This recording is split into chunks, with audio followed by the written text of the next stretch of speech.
I'd like to begin with a quote that was shared with me by the last participant I interviewed during the 5 weeks I spent in Cluj-Napoca, Romania, studying the first implementation of youth participatory budgeting in Romania.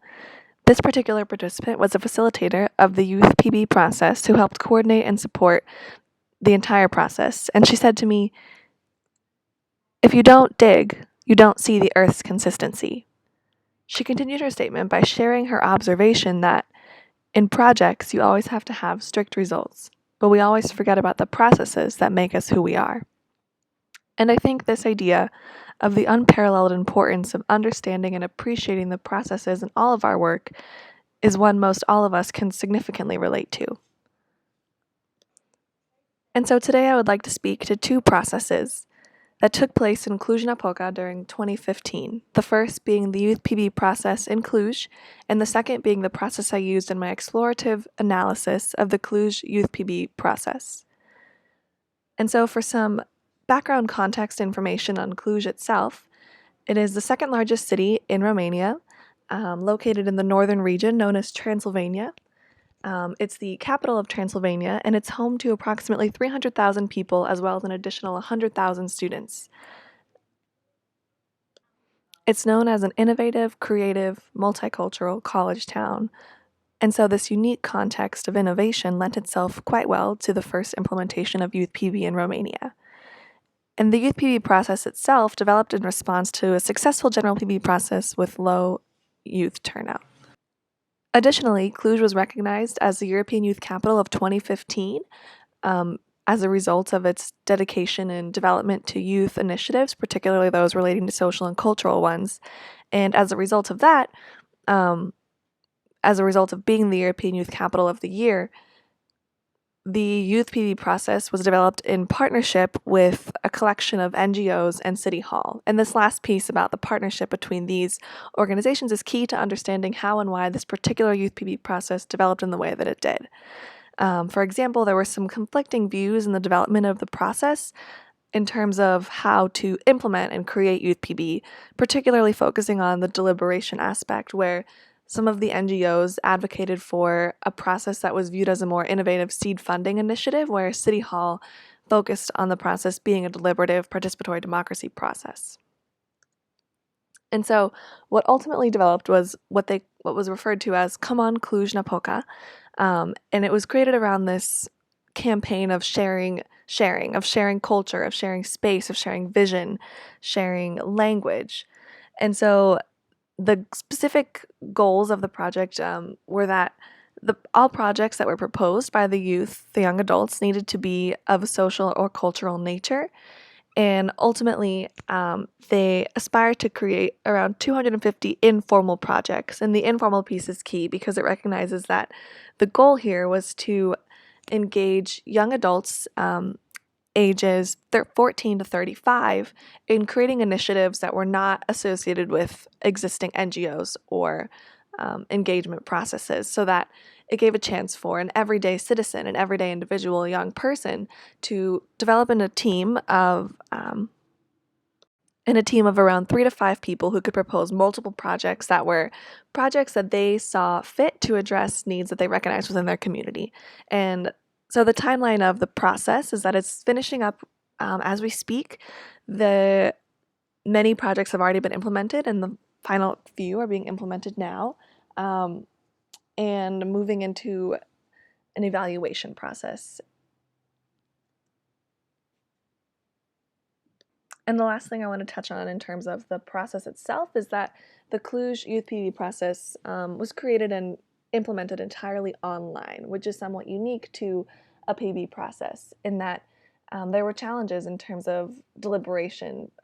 as I mentioned earlier, in terms of the partnerships with the NGOs and City Hall. And so the deliberative piece of participatory democracy and participatory budgeting wasn't in existence, and that's something that moving forward the YouthPB process hopes to address. And so during the interviews that I conducted as a result of this lack of the deliberative piece, I found that the project development of these particular youth projects were what was a key tool in their learning and learning moments and growth. in terms of their involvement in this process. And so during this past summer in 2015, I spent 5 weeks in Romania conducting approximately 50 semi-structured interviews to synthesize the first formal research initiative on the impact of youth participatory budgeting. And I began my research with 4 primary research questions, those being how involvement in YouthPB in Cluj increased or changed knowledge, attitude, skills, and practices of the participants, as well as the volunteer facilitators. I was also interested in how their involvement in this process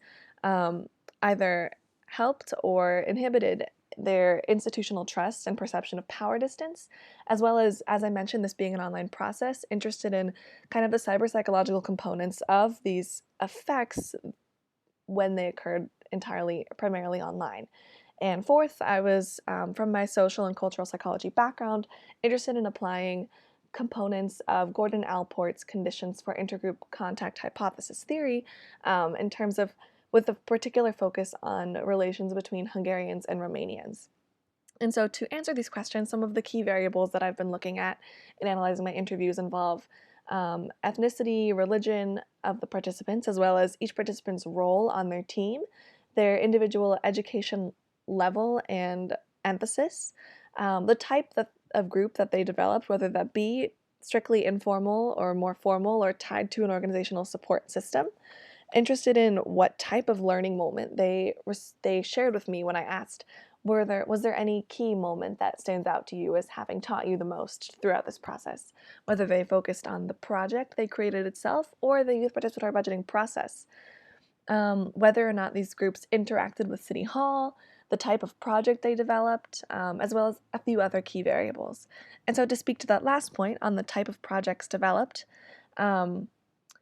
while there was a wide range of projects that were created in the process, the majority of those fall into one of these primary categories. And what I found in speaking with these young adults about their involvement in the process and with their projects was that most connected with their projects more than the PB process. However, because most of their projects were social and cultural in nature, it seemed that their understanding of a broader community empowerment and unity was still realized despite the lack of deliberation. A few quick examples of some of the projects that I was able to learn about by speaking with their developers involved traditional dance workshops in the community parks or workout parks, or revitalizing old deserted buildings in terms of creating them into art exhibits for young artists in the city. One interesting project was called the Otherness Project, where this group was speaking with individuals and communities whose voices they felt weren't heard as loudly,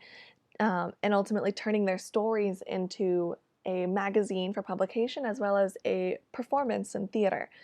to kind of share these voices and magnify them in the city. And I think that this particular project is an example of defying the myth that Jessica mentioned earlier in her fear that youth are only concerned with addressing issues that only affect youth. And so another key variable I was looking at here is what targeted groups were these projects aspiring to reach, as well as in terms of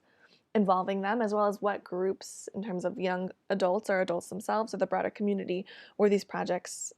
aspiring to and ultimately engaging. And I think the idea that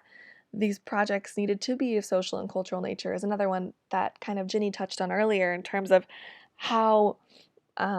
it's important to think about how these processes are set up to funnel or not funnel the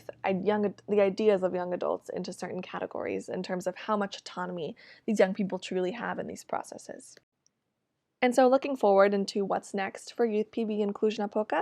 as I mentioned, the evaluation process is taking place now. And moving forward, I think if this process is going to continue, it will be crucial to address the ownership of the process in terms of City Hall, the partnerships between City Hall and the multiple NGOs involved to be able to establish the deliberative components and put the participation back in participatory budgeting. One thing that was mentioned to me was that the goal for this year was to also include caravans that would travel to the Roma communities around the city to be able to involve these individuals as well as other individuals without access to computers or the internet. Unfortunately, this idea was not realized. However, looking forward, I think looking at how to enhance inclusivity and access to the process is going to be key. As well as thinking about what ideal relationship should be created with the existing general participatory budgeting processes in the city and this youth PB process. Might be helpful to look at research in terms of how these youth adult partnerships are best formed and are able to maximize the positive benefits for all involved in these partnerships and processes, and recognizing that this particular implementation of Youth PB is a starting point, and it is one that lends itself to great possibilities and potential for moving forward and only creating greater and more deliberative and participatory democracy processes in the future. Thank you.